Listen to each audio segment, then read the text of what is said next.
The Prime Minister of Finland got herself into a little controversy as a video of her surfaced being at a party, twerking, and also hitting at some of the male models there. The press described the young Prime Minister enjoying a raucous evening with celebrities and pals. Now, as you can imagine, this upset a lot of people, and the people who got upset created a backlash by other people who showed support for the Prime Minister, claiming that she has the right to go out and enjoy a night out as everyone else. And then you have a lot of ladies which posted pictures of themselves dancing in support of the Prime Minister. Now, I'm pretty sure that everyone understands the arguments for the backlash, but very few people, probably no one, even understands why people were initially offended. So I think I can do a good job articulating why people had the right to be offended. As this lady says, she has the right to a night out as everyone else. But the problem is she is not everyone else. She is the Prime Minister of Finland. And as such, she has been granted a multitude of privileges. She gets to keep her job during the pandemic. She manages to make a lot of money as her income, which is paid by the taxpayer. She has an entire security detail provided by the taxpayer. She has a chauffeur. She is able to live in a luxurious place. She can create legislation for the millions of people living in Finland. And she can stir her nation whichever way she pleases. As such, she has access to privileges that very few mortals are even capable of dreaming of. Now, in return for those privileges, she has certain duties and obligations. And one of those duties and obligations is to maintain a pristine public image. She needs to conduct herself with decorum because she represents the institution of the Prime Minister. Just like a McDonald's employee has to smile when he takes your order, just like a McDonald's employee needs to conduct themselves exemplary on social media and not make any edgy jokes because then they can get fired, so too a Prime Minister should behave themselves by certain standards and show finesse when in the public eye.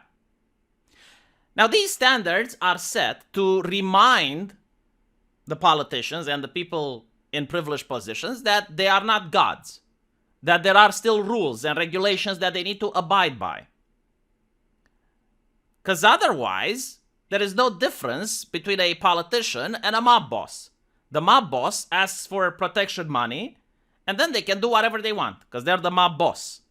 But the politician asks for the taxpayer money, and then they should conduct themselves in a way that is deemed acceptable. Because otherwise, they believe that anything is permissible.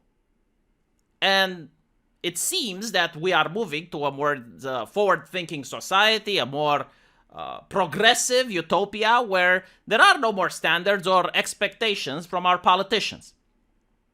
For example, if you have seen any press conferences, and I'm not even going to name what country you're from because I assume this is a standard throughout the Western world, you will notice that the politician giving the speech doesn't wear a face mask.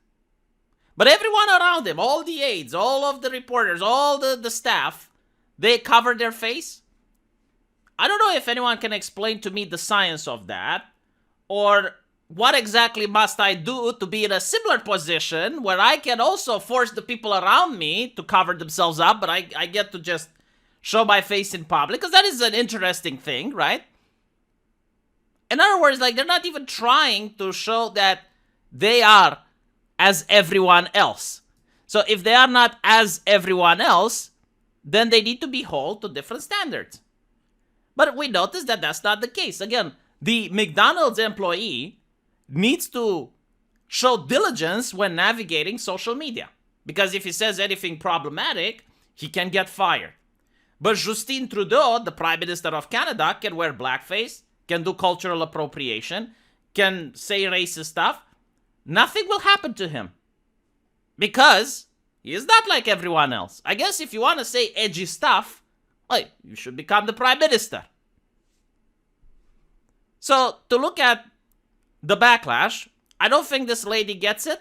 Like, if the prime minister was to do this particular type of dance, I don't think many people would have been upset. Because this dance does have decorum. Like, this is a way that, indeed, most people dance. But when it comes to twerking, I do believe that not only is it culturally appropriating, I have been told this by many leftist publications, that twerking is something that not everyone should partake in, but it's also a sexualized form of dance, unbefitting of a prime minister. And if you disagree with me, imagine if Donald Trump would have done it. Had Donald Trump been at a party and started twerking, do you think the same people would have shown support and understanding? Most likely not. They would have said, oh my god, this is unbefitting of a president. In fact, they even have a word in English for this. Unpresidential. Unpresidential. It's an entire different word created just to describe when a politician does something that, of course, it's legal and other people can do it, but you shouldn't do it while representing the office of the presidency. Kind of like masturbating. I mean, everyone masturbates. You masturbate, your mom masturbates. If I do it on a stream, well, all of a sudden there's a problem. People get outraged. People get upset. You see the issue? Now, let's assume that you still disagree with me. Let's assume that, no, like, they should actually be able to. Okay, fine. Is there, at this point, is there a dance that you would consider to be too much? Like, would she be able to do something that you would have said, okay, well, this is a little bit too far? Had she been pole dancing, would you have said, okay, well, yeah, this is a little bit over the top? If she was lap dancing, would you say, okay, this is too much? Like, is there anything that she could have done? Now, let's assume that all of your answers are no. Like, everything is permissible, right? Like, everything that she can even go to a bachelor party and she can strip. Like, okay, fine. What if she would have said a racist joke? What if she would have said a South Park joke? Would that have been fine? And if the answer is no, why not? Oh, because it offends people. But you do understand that this particular behavior offends other people, so why do you pick and choose? Why do you say, well, these people offended by the South Park joke are more legitimate than the 65-year-old granny that's offended about her prime minister, which is supposed to represent her, and now she's twerking? Not very inclusive, is it? But again, I find the entire conversation to be absolutely fascinating. And again, I notice that the current culture finds excuses for the people in power to do whatever they want, things that the previous generation would have never got away with. However, at the same time, they also advocate for more restrictions for the common people. Like, oh yes, well, we need to have more terms of service on social media. We need to police more people's speech. We need to... It's never like we need to police the speech of politicians. We need to see what politicians communicate in their private time and what they do. No. Like, that's fine. It's just like the common plebs. I found this to be quite enlightening. And I want to know what you guys think. And as usual, I shall see you in the comment section. Take care.